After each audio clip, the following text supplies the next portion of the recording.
Bismillahirrahmanirrahim. Assalamualaikum warahmatullahi wabarakatuh. Waalaikumsalam warahmatullahi wabarakatuh. Rahimakumullah, karunia Allah, kita bisa bersama-sama di acara Psikologi Keluarga. Assalamualaikum, selamat pagi Ustadz Hussein, Ustadz Abu Waalaikumsalam Bakar. warahmatullahi Alhamdulillah wabarakatuh. sehat semua ya. Sehat. Dan ikhwan akhwat dimanapun radio silaturahim bisa disimak di acara Psikologi Keluarga. Mudah-mudahan kita semua terpersuasi dengan kasus-kasus yang dibahas. Tentu saja tidak lupa salam selawat kita lantunkan untuk junjungan umat kekasih kita Muhammad Rasulullah SAW. Semoga kelak kita mendapatkan syafaat beliau dan dipertemukan dengan beliau di saat yang sangat kita rindukan di yaumil akhir. Baik, ikhwan akhwat, kita akan awali acara kita dengan bersama-sama membaca Ummul Kitab. A'udzu billahi minasy syaithanir rajim. Bismillahirrahmanirrahim. Alhamdulillahi rabbil alamin. Ar-Rahmanir Rahim. Maliki yaumiddin. Iyyaka na'budu wa iyyaka nasta'in. Ihdinas siratal mustaqim. Siratal ladzina an'amta 'alaihim ghairil maghdubi 'alaihim waladdallin.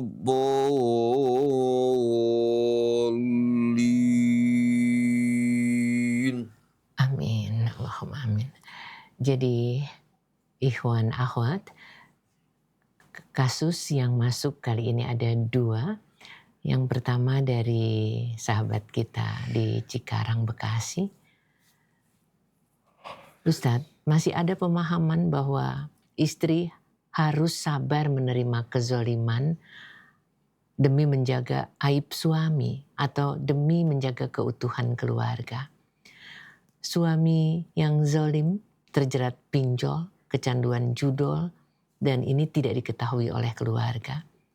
Atau juga perbuatan lain yang bertentangan dengan syariat dan hukum. Bagaimana batas antara sabar yang berpahala dan membiarkan diri dalam kehancuran karena zalim dalam perspektif fikih dan psikologi trauma. Terima kasih Ustadz. Kemudian yang satunya lagi dari Bogor nih. Saat ini banyak istri yang turut bekerja mencari nafkah. Namun sering terjadi konflik karena beban domestik tetap dibebankan sepenuhnya kepada istri. Bagaimana Islam dan juga psikologi memandang konsep kerjasama ini biar nggak terjadi burnout pada salah satu pihak yang bisa merusak keharmonisan. Istri kerja tapi di rumah harus tetap bertanggung jawab terhadap urusan rumah tangga. Masih ada satu lagi tapi 2 dulu silakan. Bismillahirrahmanirrahim. Alhamdulillahi rabbil alamin. Hamdan katsiran tayyiban mubarakan fih. Kama yuhibbu rabbuna wa yarda. Allahumma salli wa sallim wa barik ala abdika wa rasulika Sayyidina wa nabiyina Muhammadin wa alihi wa sahbihi wa sallim. Subhanak la ilma lana illa ma 'allamtana innaka antal alimul hakim. Wala hawla wala quwwata illa billahil aliyyil azim. Allahumma atina min indika rahmah wa 'allimna min ladunka ilman nafi'a wanfa'na bima 'allamtana. Rabbana zidna ilman wa alhiqna bis salihin. Amma ba'du. Allah Subhanahu wa taala menjadikan seorang suami sebagai kepala rumah tangga yang bertanggung jawab untuk menjaga kesucian, kehormatan, dan kelurusan keluarganya. Ini merupakan peran yang Allah wajibkan kepada suami. Ar-rijalu qawwamuna 'alan nisa. Kaum pria bertugas untuk mengayomi menjaga, memelihara, membimbing, dan meluruskan wanita-wanita mereka. Ini merupakan tanggung jawab pria. Oleh karena itu, sebelum dia melaksanakan semua ini, dengan sendirinya harus memenuhi persyaratan tanggung jawab, kemudian juga ilmu yang berhubungan dengan tanggung jawab dan peran suami dalam rumah tangga. Karena kehidupan ini bukan main-main. Kehidupan amanah, tanggung jawab yang kelak kita akan bertanggungjawabkan di hadapan Allah. Allah angkat laki-laki sebagai kepala rumah tangga yang bertanggung jawab untuk mengayomi keluarganya, wanita-wanitanya, juga meluruskan dan membimbing mereka. Bima faddalallahu ba'dahum ala ba'din wa bima anfaqu min amwalihim. Kenapa? Karena masing-masing diberikan keutamaan sesuai dengan perannya. Laki-laki diberikan keutamaan sesuai dengan perannya, wanita diberikan keutamaan sesuai dengan perannya. Artinya bukan hanya laki-laki diberikan keutamaan, masing-masing diberikan keutamaan sesuai dengan perannya. Sebagai suami, sebagai istri. Kemudian fasalihat, maka wanita yang saleh, qanitat, yang taat pada Allah. Taat juga kepada suaminya, menghormatinya. Dengan sendirinya ketaatannya bukan ketaatan mutlak. Ketaatan di jalan Allah. Kalau suaminya meminta dia melakukan sesuatu yang tidak benar, memerintahkan perbuatan yang tidak benar, ya, dengan sendirinya wanita tidak dibenarkan mentaati suami dalam kemaksiatan pada Allah. La ta'ata li makhluqin fi ma'siyatil khaliq. Dan dia secara tidak langsung tidak menjalankan perannya sebagai seorang suami yang bertanggung jawab untuk menjaga, melindungi, dan meluruskan wanita-wanita. Mereka malah perintah ini secara nggak langsung merusak kan. Jadi wanita yang saleh itu yang taat pada Allah, taat kepada suami, menjalani tugasnya sebagai istri, juga menjaga kehormatan suami pada saat suami dalam keadaan tidak ada. Tidak menerima tamu, ya, laki-laki yang bukan muhrimnya di saat suami tidak berada di rumah. Hafizatun lil ghaib, dia menjaga kehormatan suaminya pada saat suaminya tidak ada. Kemudian bima hafizallah, dengan penjagaan, pemeliharaan Allah. Karena mereka menjaga perintah Allah, Allah juga jaga mereka. Jadi kalau dalam rumah tangga, suami tidak menjalankan tugasnya, malah sebaliknya melakukan perbuatan yang tidak benar, terlibat dalam pinjol, dalam judi online, hingga menjadi beban buat kehidupan rumah tangga, maka sebagai istri mesti mengingatkan suaminya. Ini perbuatan yang tidak benar, perbuatan yang akan merusak kebahagiaan kita, menjerumuskan kita ke dalam kesulitan, dan semua kita lakukan dengan tangan kita. Kalau seandainya kamu butuh sesuatu, coba sesuaikan dengan kemampuan kita. Jangan terbuai oleh gaya hidup, akhirnya pinjam sana, pinjam sini, ingin cepat kaya, terlibat dalam judi online. Jadi sesuaikan lifestyle gaya hidup kita dengan kemampuan kita. Karena yang membuat kita menderita ini karena gaya hidup, ya, yang kita pilih, gaya hidup di luar kemampuan kita. Akhirnya cara-cara yang haram, yang tidak benar kita ikuti. Jadi kalau seandainya suaminya katakan pendapatan dia UMR, pas-pasan, rumah juga kecil sederhana, seyogianya wanita bersabar menghadapi hal ini. Dia bekerja sama dengan suaminya, saling mendukung, masing-masing juga berdoa agar Allah Subhanahu wa Ta'ala mudahkan hidup mereka. Tapi kalau suaminya meninggalkan sholat, katakan, kemudian terlibat dalam judi online, atau katakan dengan gampang mengambil pinjaman melalui pinjol yang menjadi beban dalam rumah tangga, kemudian suami marah-marah karena apa? Karena tidak mampu untuk melunasi hutangnya, atau karena mengalami kesulitan di luar, hingga membuat rumah tangga waliyadzubillah bukan lagi surga bagi mereka, tapi neraka. Maka dengan hal ini istri kalau menjumpai perilaku suami seperti ini bisa memberikan peringatan. Kalau peringatan tidak dihiraukan, bisa minta berpisah. Baik berpisah dengan berikan kesempatan buat mereka.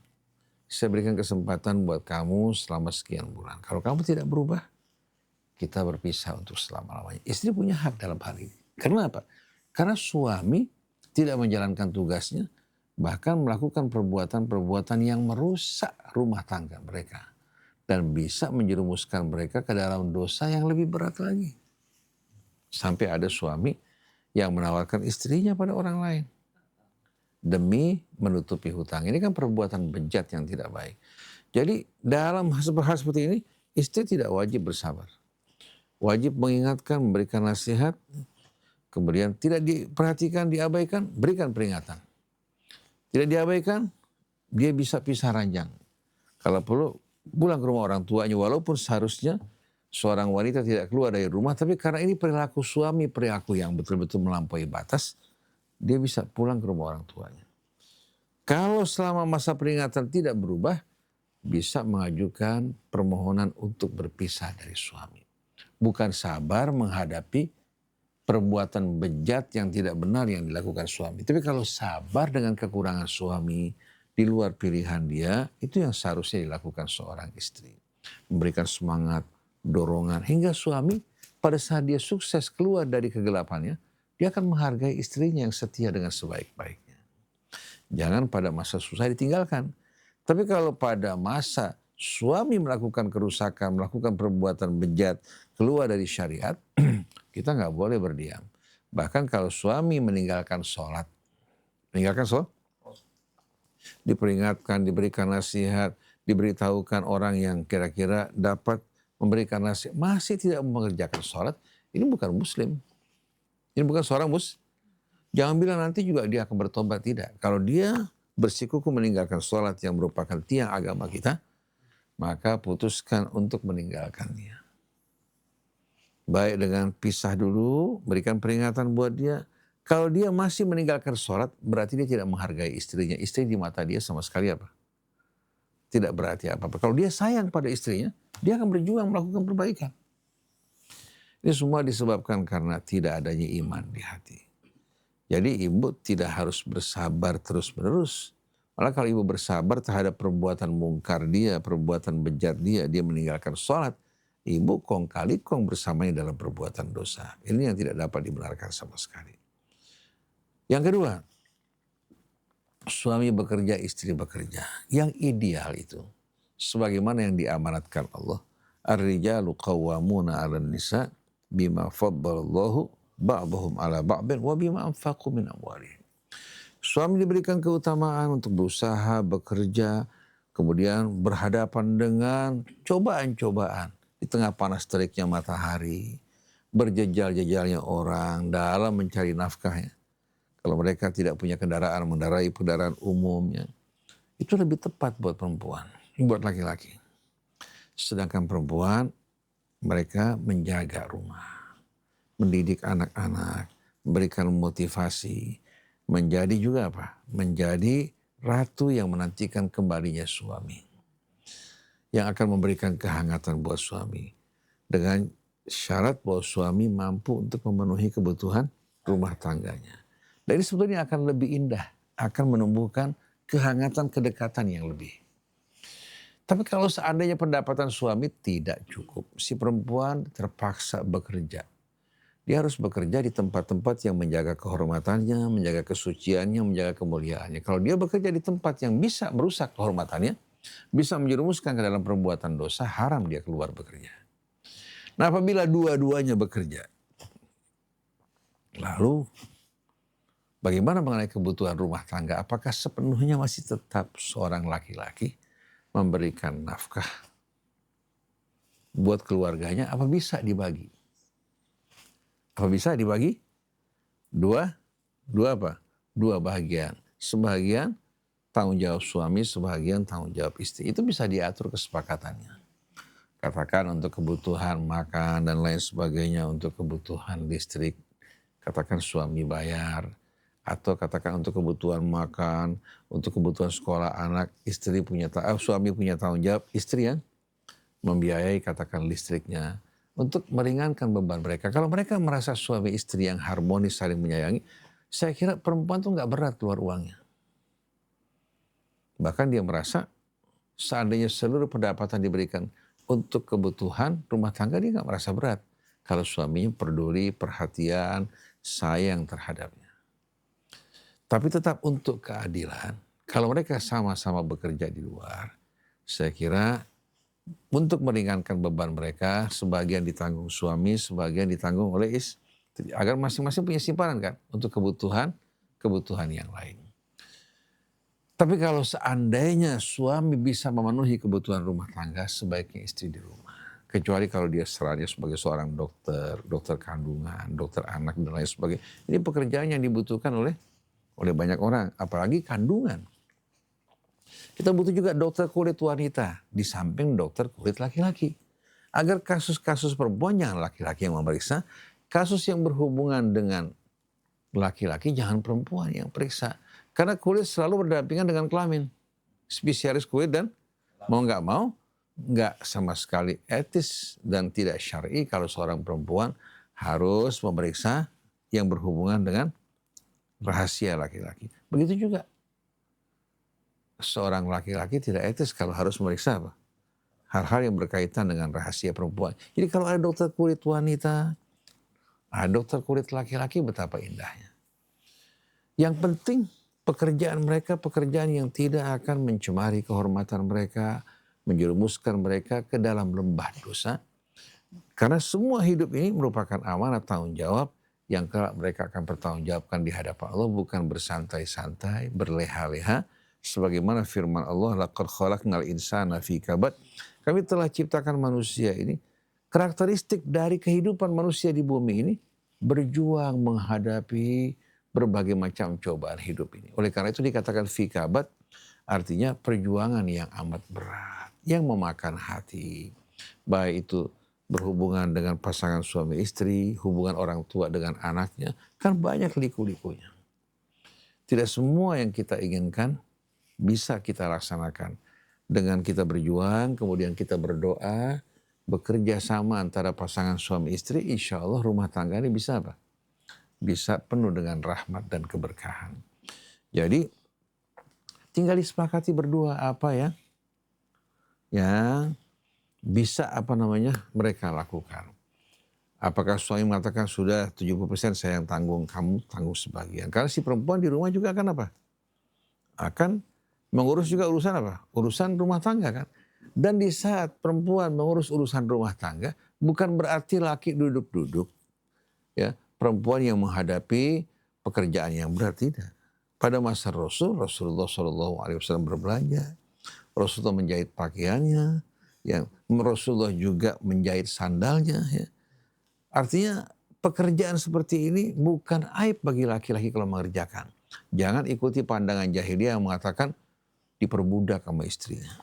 Sudah kerja di luar, di rumah dia menyapu, dia mengepel, mencuci. Ini bukan pekerjaan yang merendahkan, ini pekerjaan yang mulia. Karena Rasulullah melakukan hal ini. Rasulullah melakukan sebaik-baiknya laki-laki itu yang membantu istrinya meringankan pekerjaannya. Tapi sayang sekarang yang ngetren itu bodoh betul-betul. Ini pada orang tua. Laki-laki diperbudak sama istri.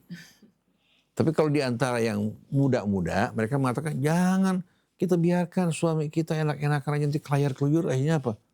Disambar burung elang. Mendingan kita sibukin di rumah. Si perempuan yang nonton televisi ujang-ujang kaki, si laki-laki yang bekerja. Dalam urusan rumah tangga. Jadi banyak keanehan dalam hidup ini. Perempuan kalau cerita di antara mereka ini, ibu-ibu muda, wah kalau kita sih gak sembarangan. Suami kita gak boleh begini, gak boleh begini, gak boleh begini. Di kalangan laki-laki ya boleh. Anak gak gampang-gampang, anak baru mulai memandang begini, istri langsung tunduk. Jadi kalau kita lihat, bagaimana laki-laki tidak menyadari peran mereka. Istri bukan makhluk yang harus ditindas. Tapi kita ayomi dengan cara yang baik. Wa ashiruhunna.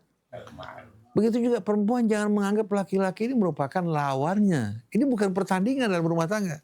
Tapi merupakan apa? Kerjasama yang saling melengkapi dan menyempurnakan. Jadi kalau seandainya seorang laki-laki berbuat zalim terhadap istrinya. Istrinya mengingatkan suaminya, memberikan nasihat atau minta orang yang bisa memberikan nasihat. Tapi kalau tidak juga, dia masih bersikap seperti itu, istri berhak untuk apa? Menuntut kebebasan dari suaminya. Karena dia sebagai seorang wanita, tugas dia bukan menerima begitu saja perbuatan zalim. Islam tidak mengizinkan perbuatan zalim. Kalau dia menerima, lama-kelamaan kezaliman menjadi apa? Menjadi kebiasaan. Bukan hanya di suaminya, tapi di tengah-tengah masyarakat. Oleh karena itu, ada kejadian seorang wanita dianiaya oleh suaminya. Si wanita sabar, menerima, berdiam, dia berikan nasihat pada suaminya. Suaminya menganggap istrinya biasa-biasa aja. Setelah diberikan peringatan berkali-kali si laki-laki tidak sama sekali menghiraukan bahkan mengabaikan perintah Allah, dia mengatakan, maaf ya, saya sudah berikan kesempatan buat kamu. Saya seorang wanita muslimah, kamu seorang pria muslim. Kita masing-masing wajib menjalankan perintah Allah. Kalau kamu tidak melakukan perintah Allah, kamu mengabaikan kewajiban kamu, bahkan kamu berbuat zalim, saya telah memutuskan untuk berpisah dari kamu. Silakan kamu cari wanita yang sesuai dengan kemauan kamu. Saya juga ingin berpasangan dengan pria yang bisa mengantarkan saya menuju keridhaan Allah. Si laki-laki kaget, terpukul. Si perempuan diam-diam aja. Karena kalau kita biarkan, ini kezaliman semakin merajalela. Kezaliman semakin. Tapi kalau suami kita baik, mulia, membantu kita, memperlakukan kita dengan mulia, dari sisi finansial, katakan tidak berlebihan, pas-pasan. Bahkan terkadang kurang. Kalau kita hargai suami seperti ini, kita dukung dia, insya Allah rahmat keberkahan datang. Jangan kita menganggap ini laki-laki yang lemah, nggak bisa sama sekali menyenangkan, membahagiakan kita. Sering orang baik dipandang sepele, orang kejam justru apa? Diacungkan tangan. Ini merupakan penyakit. Penyakit di tengah-tengah masyarakat yang mudah-mudahan Allah Subhanahu wa Ta'ala sembuhkan. Jadi kita berharap pria bertanggung jawab dengan tugasnya, wanita juga melakukan hal yang sama. Dan mudah-mudahan dengan cara seperti ini bisa melahirkan generasi yang saleh, yang bertakwa pada Allah Subhanahu wa Ta'ala.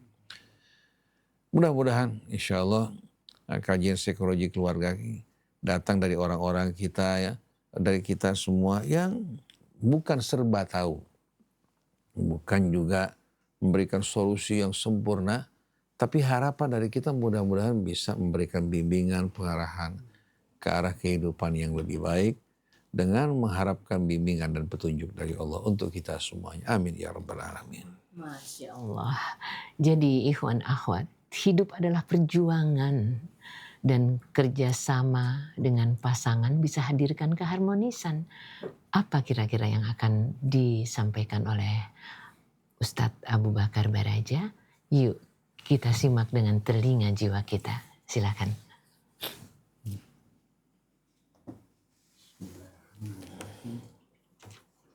Assalamualaikum warahmatullahi wabarakatuh. Waalaikumsalam.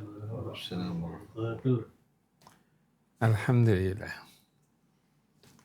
Segala puji dan syukur kita panjatkan kepada Allah. Ketika syukur itu kita peroleh, kita keluarkan, kita menyampaikan, sesuatu datang dengan mudah. Ketika kita bersyukur, kita sampaikan. Apa yang kita sampaikan adalah suatu hal yang besar, yang menyenangkan. Dengan mudah kita akan mendapatkan karena Allah memberikan semuanya kepada kita. Dari syukur ini kita akan memperoleh sesuatu yang nikmat. Apa itu nikmat? Yang Allah berikan. Ketika kita melakukan sesuatu, pasti Allah berikan kenikmatan yang luar biasa. Tidak ada sesuatu yang sia-sia yang Allah berikan kepada diri kita. Maka dari itu kita menikmatin.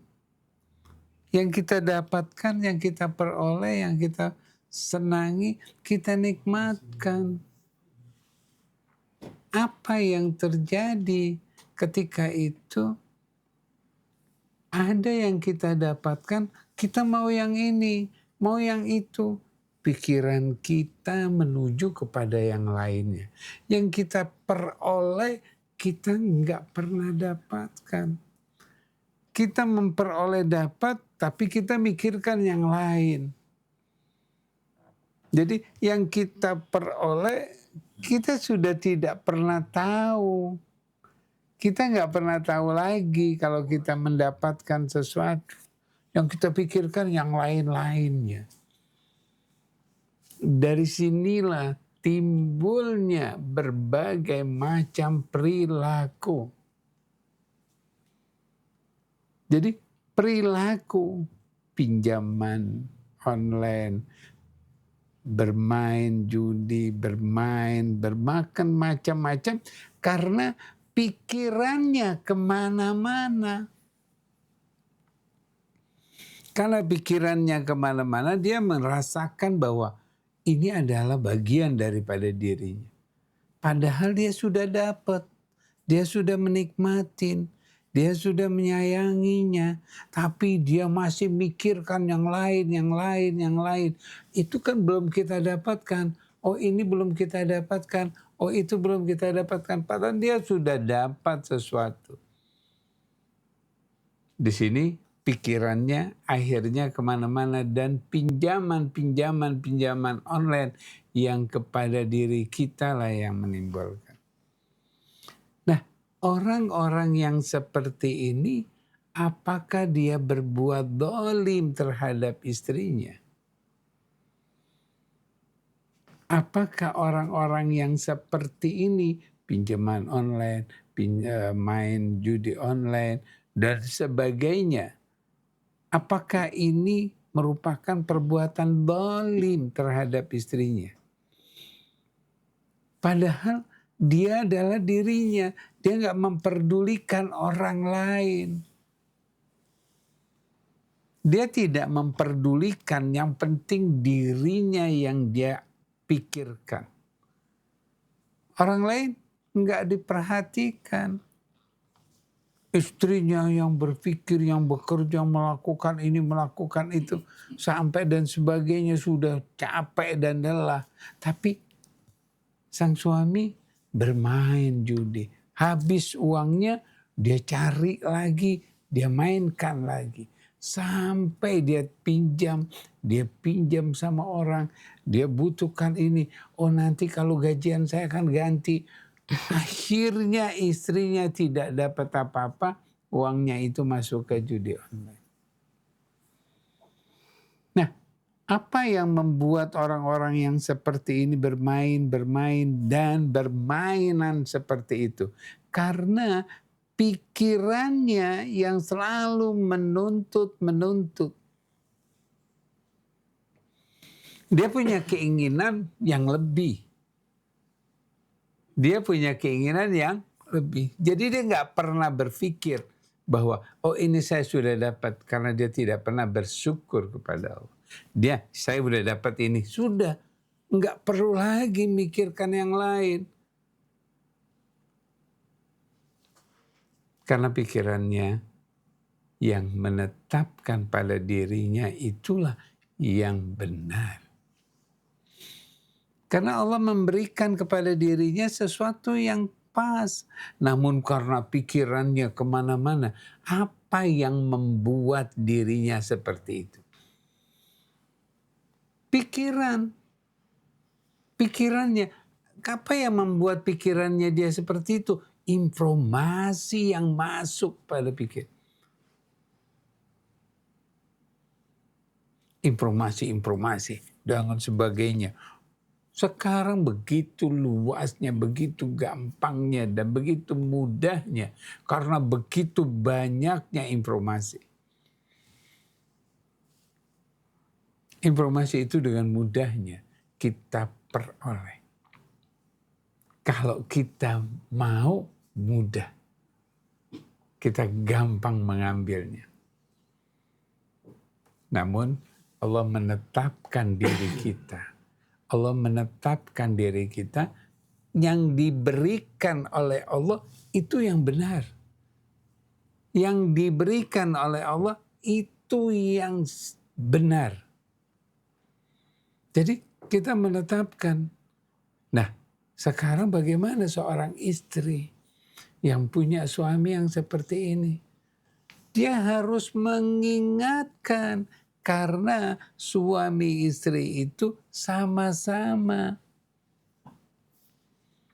Hanya dilebihkan sedikit kepada seorang suami untuk mengambil satu sikap atau keputusan. Jadi apa yang terjadi? Seorang istri boleh mengingatkan. Jadi saling mengingatkan. Kalau kita saling mengingatkan, maka hidup kita akan tenang. Jadi pada saat ini seorang istri itu harus mengingatkan. Sekali, 2 kali, 3 kali. Kalau tidak mampu dan tidak bisa, dia ngotot, tidak ada permasalahan. Dia bersikeras dengan pikirannya dia, tetapkan, teruskan, kuatkan diri kamu untuk berpisah atau tidak berpisah. Yang jelas untuk berpisah kalau dia tidak mau lagi. Kalau dia sudah tidak menyadari lagi.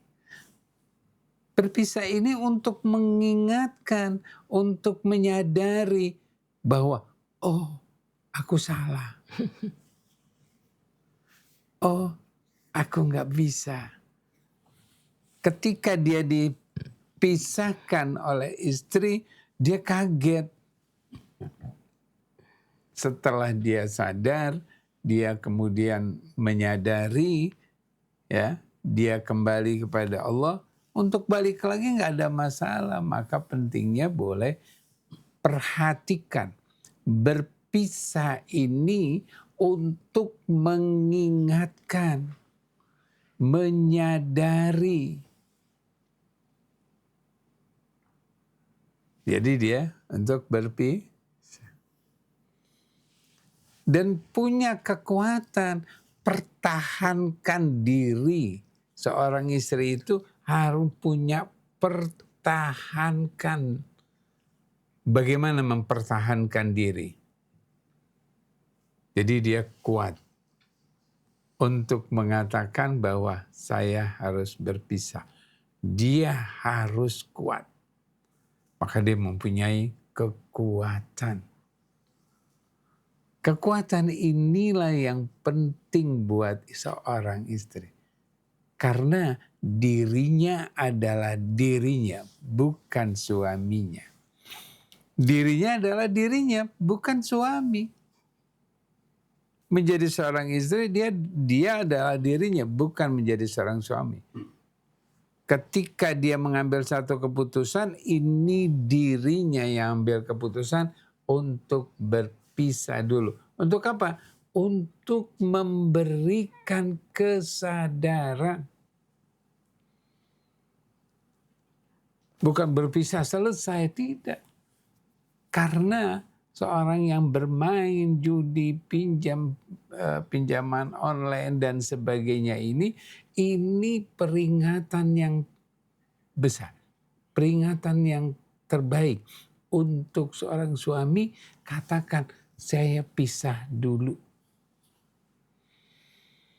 Kita katakan pisah.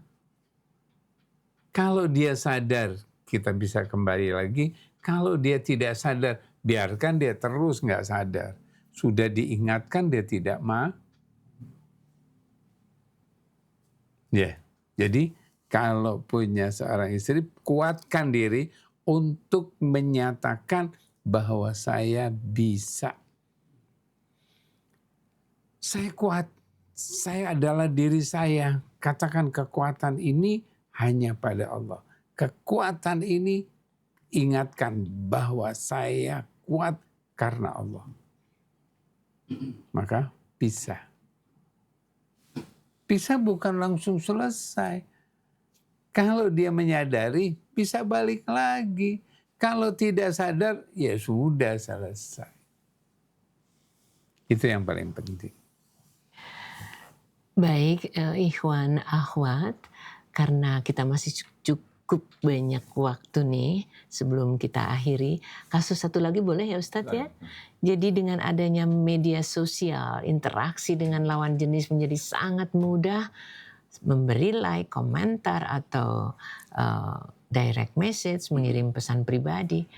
Secara psikologis ini bisa bikin ketagihan ya Ustadz ya.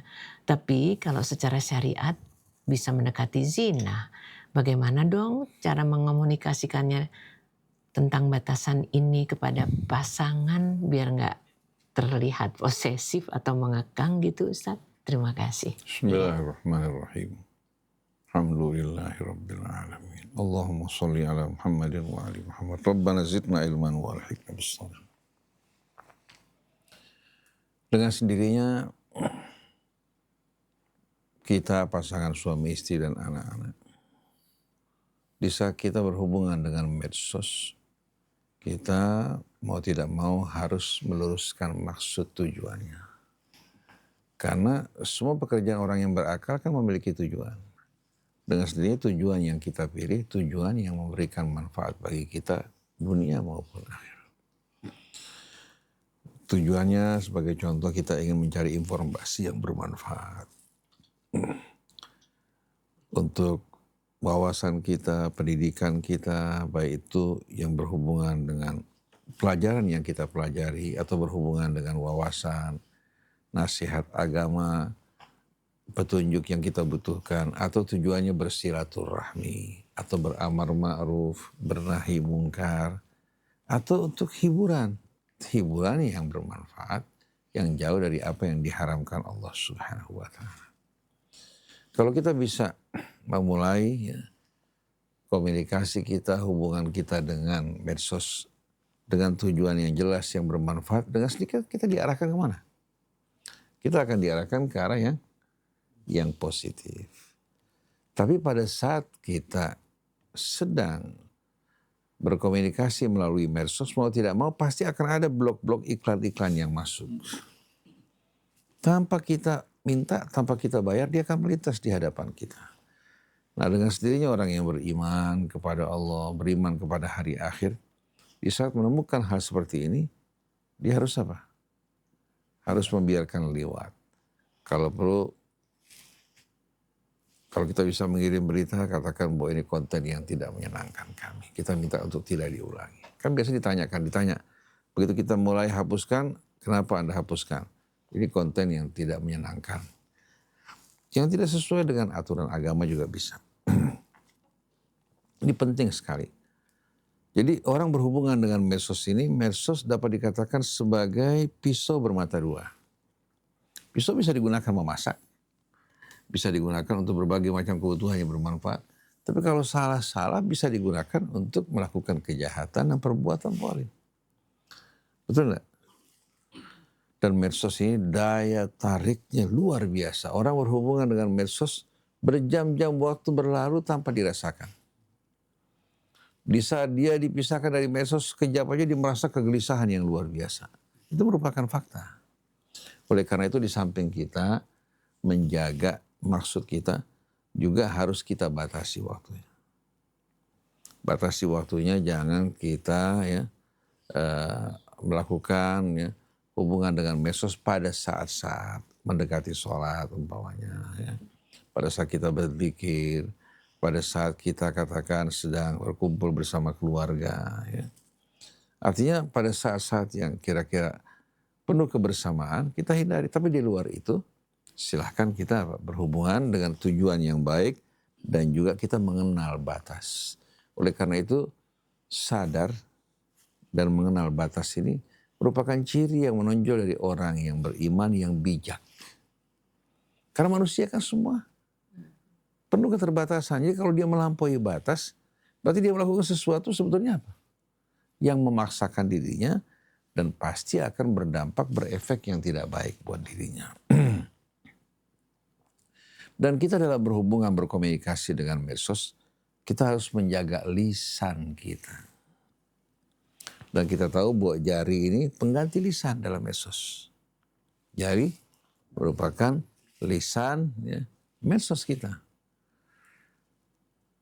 Allah berfirman, "Ma yalfidhu min qaulin illa ladaihi raqibun atid." Dia tidak mengucapkan sepatah kata kecuali raqib, atid, dua malaikat di kanan kiri kita dalam keadaan siap dan siaga. Kata raqib, kata sifat yang artinya pengawas. Atid yang selalu siaga di kanan maupun di kiri kita. Jadi apa yang kita ucapkan itu semuanya bakal diminta pertanggungjawabannya.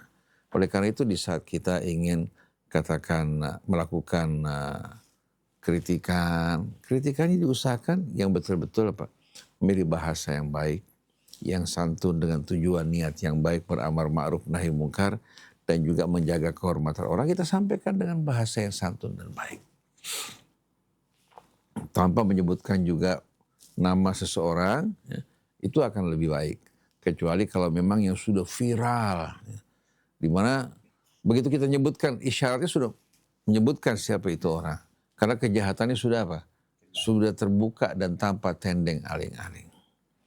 Juga menjaga lisan pada saat kita ya, masuk dalam arena medsos penting. Karena biasanya nanti, begitu kita sudah kirim baru timbul penyesalan.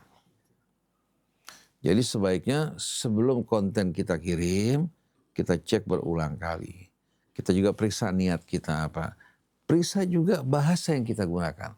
Karena sering saya kadang-kadang tanpa disadari dalam ceramah, terlepas kata-kata mungkin yang orang anggap biasa, tapi mungkin bagi sebagai orang menyakitkan. Saya bilang coba hapuskan konten ini. Kita manusia kan suka lupa kadang-kadang kan. Jadi kita harus menjaga lisan digital kita. Itu jari-jari kita pada saat mengetik. Ya. Kemudian sebelum dikirimkan periksa terlebih dahulu, apakah sesuai dengan kebenaran, apakah tujuannya semata-mata mengharapkan ridha Allah. Kalau memang mengharapkan ridha Allah, tinggal kita lihat. Kira-kira ini bermanfaat apa tidak kalau kita kirim. Kalau kita kirim tidak memberikan manfaat, malah dampaknya lebih buruk lagi, lebih baik tidak perlu kita kirim. Kita jauhkan dari pamer, dari riya, dari kebanggaan untuk menunjukkan kelebihan kita. Karena semua tujuan ini sia-sia. Sia-sia. Karena walaupun kebenaran, kebaikan yang kita sampaikan bukan karena Allah, tidak akan dapat apa-apa. Tidak akan dapat. Sedangkan pujian, sebutan semuanya berlalu begitu saja. Tidak akan menemani kita sepanjang masa, apalagi begitu kita meninggalkan dunia. Semua hanya kerugian yang kita lakukan. Kita menganggap melakukan pekerjaan yang banyak, tapi apa? Ternyata sia-sia. Kemudian di samping juga kita memperhatikan lisan kita ya untuk betul-betul dalam keadaan benar. Kalau kita menerima informasi atau input yang masuk kepada kita, kalau bisa lakukan tabayun. Lakukan. Karena seringkali masuk, betul apalagi di era AI. Luar biasa. Saya dengar orang berbicara, dari mulai mimik mukanya sampai gerakan bibirnya semua sama. Tapi subhanallah saya tanya sama sebagai anak-anak, bah hati-hati bah ini AI bah. Dari mana? Disebutkan tanda-tanda ini AI. Jelas-jelasan AI. Jadi kalau kita sebarkan, akhirnya kita menyebarkan kebohongan kan? Menyebarkan kebohongan. Jadi sebaiknya sebelum kita ikut menyebarkan, lakukan tabayun. Dan sebaiknya yang kita sebarkan itu hal yang positif, yang baik ya. Nasihat-nasihat, kisah-kisah inspiratif ya. Atau kritikan yang tujuannya membangun tanpa menjatuhkan seseorang. Daripada kita menyebarkan berita. Akhirnya termasuk kita dalam golongan orang-orang apa? Yang menyebarkan fitnah. Padahal al-fitnatu na'imatun la'anallahu man aiqadhaha. Fitnah tidur. Allah mengutuk orang yang menyebarkan fitnah ini. Dan kalau kita lihat ternyata apa? Di tengah-tengah lingkungan yang katakan berhubungan dengan agama. Baik itu para ustadz, para kiai. Sering kita jumpai dengan gampang mereka tuh menyebarkan berita, fitnah, melakukan tahdir. Padahal dia tidak mengetahui dengan jelas. Allah mengatakan, inja akum fasiqun binaba'in fatabayyanu. Fatabayyanu artinya apa? Minta bayinah dari orang yang membawa berita. Bukan kita bertanya pada orang yang difitnah. Jadi kalau orang membawa berita, coba bayinahnya mana? Kata bayinah itu bukti yang jelas, yang gamblang, yang tidak meragukan. Kalau kata orang, kata fulan, menurut berita di media sosial itu nggak bisa diterima. Kata bayinah itu artinya bukti yang jelas, gamblang, yang tidak meragukan. Dan yang harus memberikan bayinah yang membawa berita. Yang membawa berita. Bukan kita bertanya pada orang yang terfitnah. Ini betul nggak orang ngomong begini. Itu nggak boleh sama sekali. Ya, itu mau tidak mau kan pasti menyakitkan dia kan.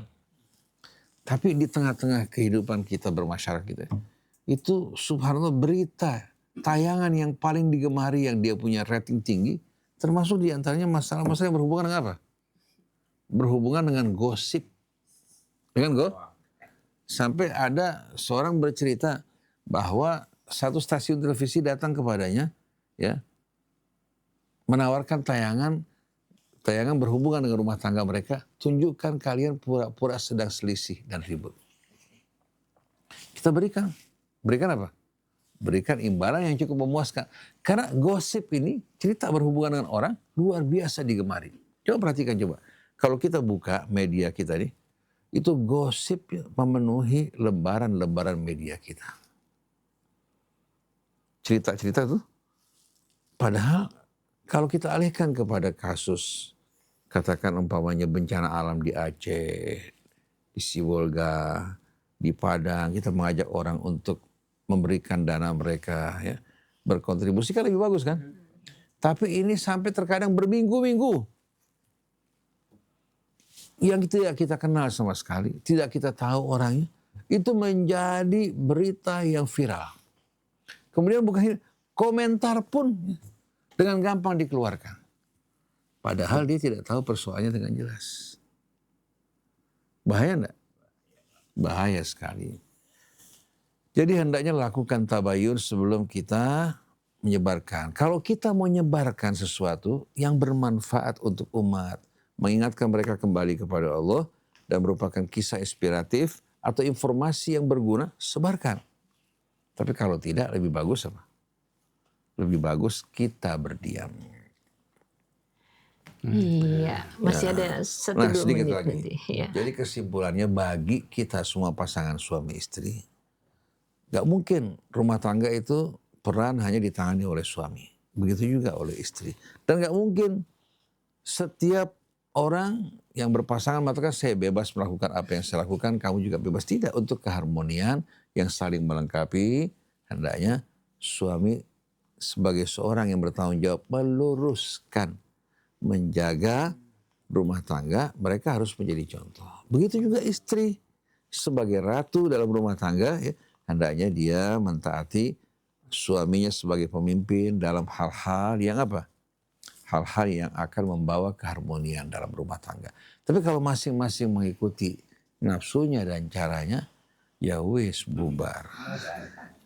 Jadi memang masalah medsos ini, saya merasakan betul-betul. Kita ini sering terkadang ada masuk sesuatu, kita buka, begitu kita buka ada manfaatnya buat kita. Hanya bikin susah kita, kadang-kadang hati kita gelisah luar biasa. La haula wa la quwata illa billah. Mudah-mudahan Allah selamatkan kita semua, keluarga kita, anak-anak kita dari hal-hal yang bisa membawa kerusakan bagi kehidupan kita, rumah tangga maupun masyarakatnya. Subhanakallahumma wa bihamdik. Asyhadu an la ilaha illa anta astaghfiruka wa atubu ilaik. Wal afu minkum. Wassalamualaikum warahmatullahi wabarakatuh. Waalaikumsalam warahmatullahi wabarakatuh. Jadi ikhwan akhwat, kalau medsos itu pisau bermata dua, hati-hati nanti tangan tersayat ya Ustadz ya. Terima kasih sekali lagi untuk apa yang sudah dibahas kali ini. Wahai para suami, wahai para istri, mudah-mudahan mempersuasi kita semua untuk bisa melangkah jauh lebih ringan. Ustadz terima kasih sekali lagi. Subhanakallahumma wa bihamdika asyhadu an la ilaha illa anta astaghfiruka wa atubu ilaik. Billahi taufiq wal hidayah. Wassalamualaikum warahmatullahi wabarakatuh.